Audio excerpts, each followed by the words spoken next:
कर्म करो और दुखी रहो। ये क्या मैं बोल रहा हूँ, भगवान श्री कृष्ण ने कहे गए हैं गीता में कि कर्म करो और फल की चिंता मत करो। और मैं कहता हूँ आज का समाज ऐसा बनता जा रहा है कि कर्म करो और दुखी रहो।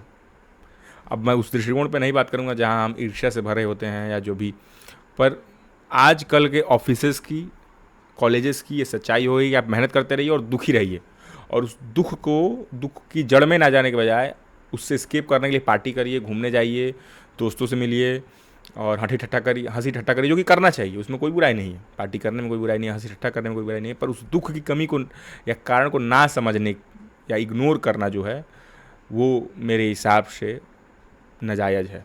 उस पर काम करना हमें आवश्यक है, तभी हम थोड़ा बेहतर जीवन जी पाएंगे। ठीक है। तो आजकल के ऑफिसेज में आम तौर पे जो काम होता है वो रिज़ल्ट ओरिएंटेड होता है, जैसे या कॉलेजेस में भी कि भाई आपको पास करना है या ये सिलेबस पूरा करना है, और ऑफिसेज में भी यही टारगेट अचीव करना है, इस क्लाइंट को क्लोज करना है या जो भी चीज़ें होंगी। तो इसमें सबसे बड़ी बुराई ये है, बुराई तो मैं नहीं कहूँगा, इसमें सबसे बड़ी समस्या ये है कि जब भी आप रिजल्ट ओरिएंटेड काम करते हैं तो प्रोसेस में तो आपको मज़ा नहीं आ रहा है, आपको रिजल्ट अचीव होने में मज़ा आ रहा है, और आम तौर पे जो जिस तरह का आपको प्रोजेक्टेड रिजल्ट होता है उस तरीके से अचीव होता नहीं है, तो व्यक्ति को गुस्सा होता है, क्रोध आता है, रिजेंटमेंट होता है, क्योंकि वो बोल भी नहीं सकता है, क्योंकि करना तो उसी को है। तो समस्या यहाँ पैदा होने लगती है कि व्यक्ति दुखी रहने लगता है, वो कर्म करने के बाद भी दुखी रहने लगता है, और वो काम ना करे तो और दुखी रहने लगता है, क्योंकि वो प्रेशर बढ़ रहा है डेडलाइन का। मतलब कि ना जी सकते हैं ना मर सकते हैं। और ये समस्या यहीं, ऐसा नहीं कि रिजल्ट ओरिएंटेड टास्क करें ही नहीं व्यक्ति, केवल मन पसंद वाले काम करे, नहीं, बिल्कुल नहीं। ऐसा हो ही नहीं सकता कि कोई व्यक्ति कोई भी काम करे, पैशन ही क्यों ना फॉलो करे, उसको बहुत सारे काम ऐसे करने होंगे जिसमें रिजल्ट ओरिएंटेड उसको होना पड़ेगा, जो कि बहुत स्वाभाविक है। रिजल्ट ओरिएंटेड काम करने में कोई बुराई नहीं है, या पर फिर समस्या कहाँ है? समस्या यह है कि हमें अपने जीवन में, क्योंकि दूसरा आपके लिए कोई नहीं करेगा, हमें अपने जीवन में कुछ ऐसे काम जोड़ने पड़ेंगे खुद से, या वहाँ बातचीत करके अगर आप कर सकते हैं तो, या ऐसे सेकेंडरी ऑप्शंस ढूंढने पड़ेंगे हमें कि जो उस रिजल्ट ओरिएंटेड टास्क को बैलेंस करे प्रोसेस ओरिएंटेड टास्क से। जैसे अगर मुझे लिखने में आनंद आता है, बोलने में आनंद आता है, तो मैं ये कर रहा हूँ। अगर आप ऑलरेडी कोई काम कर रहे हो या जॉब कर रहे हो और आपको लगता है कि नहीं मुझे एक्सप्रेस करने में मज़ा आता है, तो मैं बोल के करता हूँ, लिख के करता हूँ, बेसिक सिंपल सी बात है।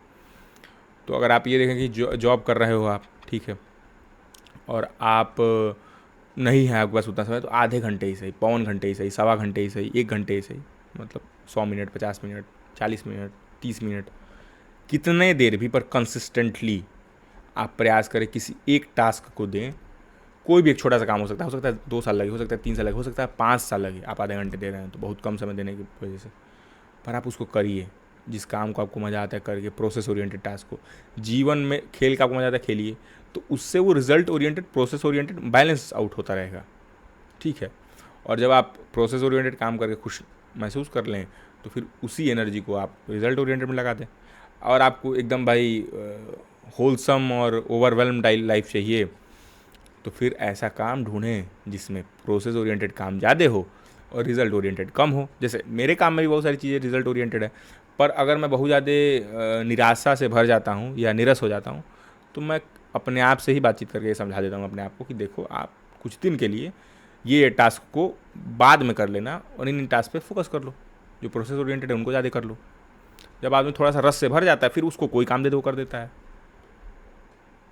तो जीवन में आपका बैलेंस क्या है वो आपको खुद फिगर आउट करना पड़ेगा। उसके लिए आपको अपने साथ बैठना पड़ेगा, अपने साथ एक अच्छा संबंध बनाना पड़ेगा। वो मैं और आपके पिताजी, माताजी, प्रोफेसर कोई नहीं कर सकता है, आपका बॉस नहीं कर सकता है, वो आपको ही ढूंढना पड़ेगा और आपको ही उसकी अकाउंटेबिलिटी लेनी पड़ेगी, क्योंकि वो दुख आपको हो रहा है। ठीक है। तो खौफ ना रखें, दुखी महसूस ना करें उस बात का कि जो आपके बॉस और आपके पेरेंट्स है, आप खुद कह रहे हैं अपने आप को कि मैं काम नहीं कर पा रहा हूँ। नहीं, आप काम कर सकते हैं, बहुत ही ज़्यादा कर सकते हैं। काम को थोड़ा रसिक काम ढूंढिए जो सच में आपको पसंद है। उसमें भी थोड़ा समय लग सकता है, कौन सा काम आपको ज़्यादा बेहतर लगता है, उसके लिए प्रयोग करने पड़ेंगे आपको, पर करना शुरू करना पड़ेगा पहले तो। और करने के लिए बोर होना पड़ेगा, बोर होने के लिए फ़ोन छोड़ना पड़ेगा।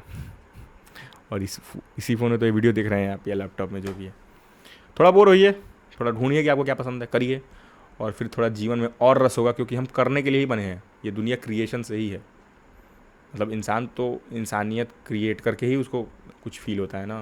वो एक बच्चे को जनना हो या किसी काम को जनना हो, कुछ लिख के कितना सेंस ऑफ अटैचमेंट फील होता है कि ये मेरा है, मैंने इसको लिखा है, मैंने इसको बनाया है, मैंने इसको दिया। अहम नहीं, पर सेंस ऑफ अटैचमेंट, और फिर उससे आप जीते हैं जीवन में। इस मीनिंगलेस लाइफ में कुछ मीनिंग ढूंढते हैं उस क्रिएशन में। अगर आप मुझे यहाँ तक सुन रहे हैं तो सुनने के लिए धन्यवाद। अगर आप कुछ और जोड़ना चाहते हैं इस दृष्टिकोण में, बिल्कुल वेलकम है, स्वागत है आपका। Thank you for listening my perspective, signing off from my side.